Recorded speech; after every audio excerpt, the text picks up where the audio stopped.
نبی پاک صلی اللہ علیہ وسلم کی حدیث ہے مسلم میں طبرانی میں، حضور نے فرمایا آؤ میں تمہیں پچھلے زمانے کے ایک ایماندار نوخیز ولی اللہ کی بات سناؤں۔ پچھلے زمانے حضور نے فرمایا پچھلے زمانے میں ایک بادشاہ جادو کے زور پہ حکومت کرتا تھا۔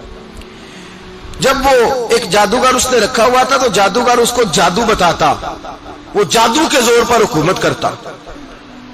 جادوگر بوڑھا ہو گیا تو کہنے لگا بادشاہ کوئی نوجوان میرے پاس بھیج دے، اب میں بوڑھا ہو گیا ہوں میرا پتہ کوئی نہیں کب مر جاؤں۔ ایک نوجوان کی ڈیوٹی لگائی، بڑا زیرک سمجھدار، اپنے رعایا میں سے چن کے جو ذہین فطرت مزاج بچہ تھا وہ اس نے لگایا۔ اللہ کے محبوب علیہ الصلوۃ والسلام فرماتے ہیں بچہ جادو سیکھنے لگا، وقت گزرنے لگا۔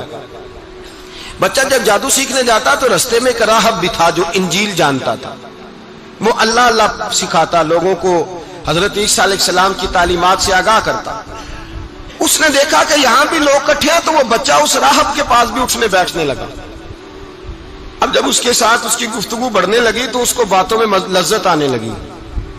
اس نے راہب نے پوچھا کہ تو کون ہے اور کس طرح سے آیا ہے، کیا تیرا معاملہ ہے؟ اس نے کہا جی میں جادو سیکھنے جاتا ہوں، آپ کی باتیں مجھے بڑی اچھی لگتی ہیں۔ اس نے کہا دین سیکھ، جادو سیکھنے والے کافر ہو جاتے ہیں، قرآن و حدیث سیکھنے والوں کو اللہ کامل ایمان عطا فرماتا ہے۔ فرمایا یہ سیکھ۔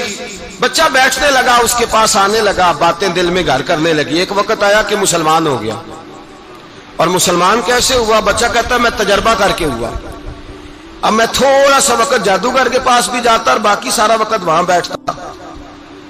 میں ایک دن جا رہا تھا تو رستے میں اژدہا تھا، بہت بڑا سانپ تھا، رستہ روک کے کھڑا تھا۔ یہ حضور نے بیان کی حدیث۔ نبی پاک صلی اللہ علیہ وسلم فرماتے ہیں بچہ کہتا ہے کہ رستے کے اندر سانپ ہے، رستے بند ہے، لوگ چھتوں درختوں پہ چڑھے ہراش ہے۔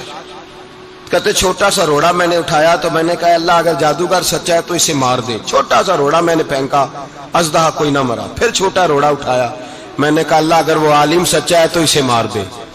اب جب میں نے روڑا مارا تو اژدہا مر گیا۔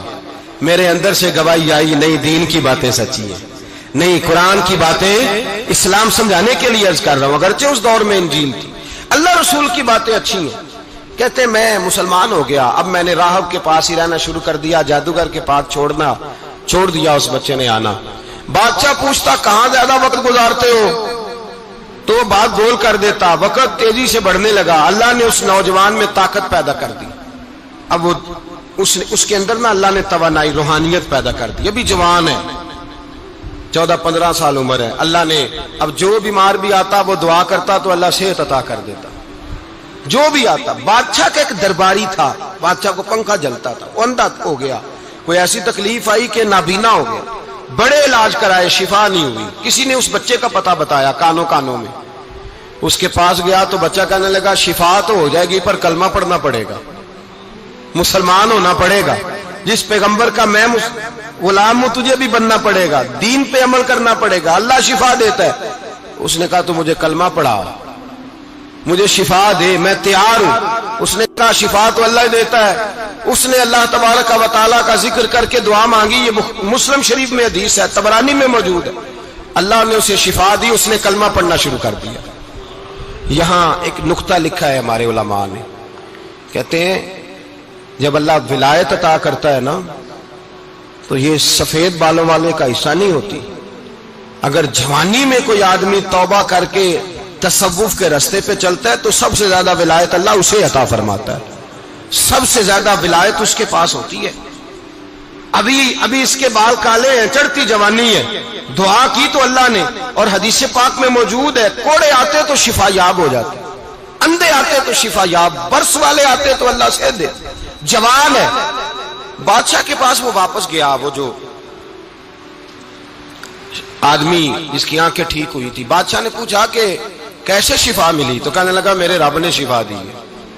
بادشاہ سجدے کراتا تھا، اپنے آپ کو منواتا تھا معاذ اللہ، کہنے لگا میرے علاوہ کون رب ہے؟ اس نے کہا وہی رب ہے جس نے تجھے پیدا کیا ہے، اور وہی رب ہے جس نے مجھے اندھے کو آنکھیں دی ہیں، وہی ہے میرا مالک۔ کہا اچھا تو مجھے نہیں مانتا؟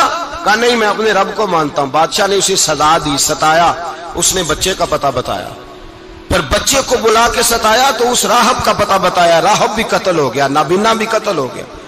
بادشاہ نے کہا سپاہیوں سے اس بچے کو لے جاؤ اور پہاڑ کی چوٹی پہ جا کے نیچے پھینکو تاکہ مر جائے. بچہ پہاڑ کی چوٹی پہ گیا تو ہاتھ اٹھا کے کہنے لگا یا اللہ میرے لیے نہیں اپنے لیے، میرے لیے نہیں اپنے لیے انہیں اپنی قدرت کے جلوے دکھا. میرے لیے نہیں، اللہ کے بندے اپنی جان بچانے کی دعائیں نہیں مانگتے، اپنے لیے انہیں اپنی قدرت کے جلوے دکھا. یہ دعا مانگی، جتنے لوگ ساتھ آئے تھے وہ سارے زمین پہ گرے اور سب مر گئے، پہاڑ سے گر کے مر گئے. بچہ واپس سیدھا بادشاہ کے پاس کہنے لگا لو بھائی میرے رب نے مجھے بچا لیا ہے.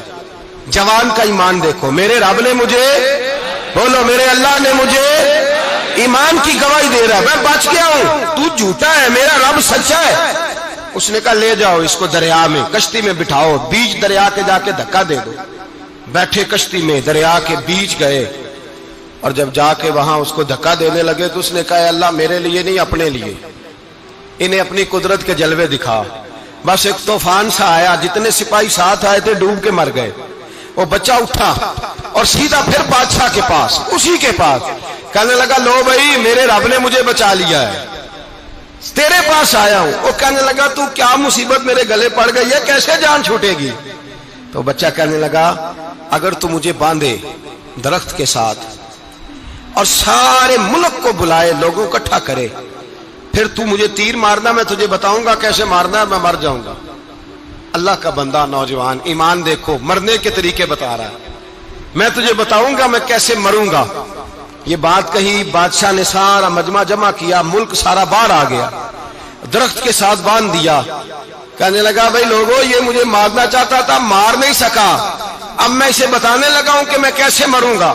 اسے کہو جب تیر مارے تو ساتھ میرے رب کا نام بھی لے، میں اپنے رب کے نام پہ جان دوں گا، ایمان کی پختگی میں اللہ کے نام پر جان دوں گا. اسے کہو رب کے نام پہ مارے، مر جاؤں گا.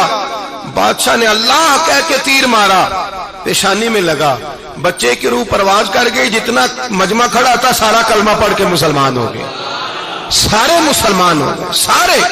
میرے رسول پاک سید عالم صلی اللہ علیہ وسلم نے نوجوانوں کو بتایا جب تمہارے اندر ایمان کی قوت آئے گی تو اللہ تمہاری مدد کرے.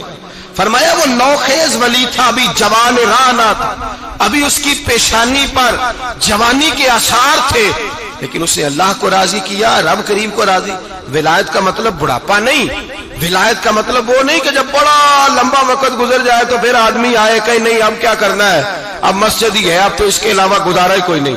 تو اس وقت کا آنا اللہ کی بارگاہ میں قبول تو ہے، لیکن شاباشی اسی کو ملتی ہے جو جوانی کا وقت آئے، جو عین اس وقت آئے جو وقت میرے رسول پاک علیہ السلام کے غلام عبداللہ ابن عمر، حضرت عبداللہ ابن عمر رضی اللہ تعالیٰ عنہ فرماتے ہیں کہ میں نکلا، مجھے سفر کے لیے جانا تھا، تو تھوڑی سی کھجوریں، تھوڑا سا سرکہ، ایک شہد کی بوتل، چیزیں میں نے سفر کے لیے ساتھ رکھ لی.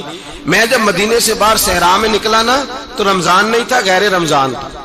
میں نے ایک نوجوان کو دیکھا بکریاں چرا رہا ہے، بکریاں چرا رہا ہے. اے جوان، آپ فرماتے ہیں اس کا چہرہ بڑا نورانیت والا، گرد پڑی ہوئی پر بڑا حسین. فرماتے ہیں میں نے اس کو کہا کہ آ جاؤ کھانا کھا لو، روزے بھی نہیں تھے. کہنے لگا نہیں میں نے روزہ رکھا ہوا ہے.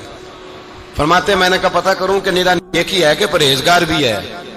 نیک وہ ہوتا ہے جو نماز پڑھے روزہ رکھے، پرہیزگار وہ ہوتا ہے جو گناہ سے بچے، وہ پرہیزگار ہوتا ہے. کہا پتہ کروں پرہیزگار بھی ہے کہ نہیں. کہتے میں قریب گیا تو میں نے جا کے اس کو کہا بھائی تیری بکریاں بڑی پیاری ہیں، میرا دل کرتا ہے ایک بکری مجھے دے دو. کہتے وہ جوان، غربت بھی، پریشانی بھی، پر دامان توکل کی یہ خوبی ہے کہ اس پر پابند لگے ہوتے ہیں، دھبے نہیں ہوتے. غربت ہے. کہا جناب ایک بکری دے دو. آنے لگا جناب بکریاں میری نہیں، بکریوں کا مالک کوئی اور ہے. کہتے میں نے آزمانے کے لیے کہا کہ بکریوں کے مالک کو کہنا ایک بکری بھیڑیا لے گیا ہے، کہہ دینا بھیڑیا لے گیا ہے.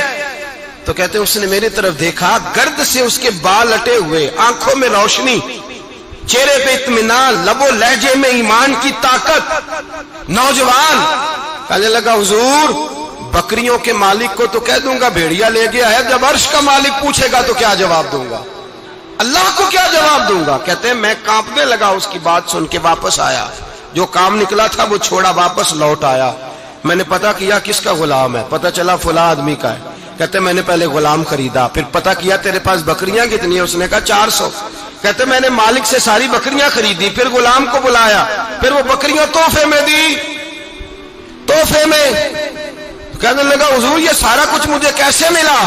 میں نے کہا تیرا ایمان بڑا پختہ تھا تو میرے رب نے تجھے انعام عطا فرمایا ہے۔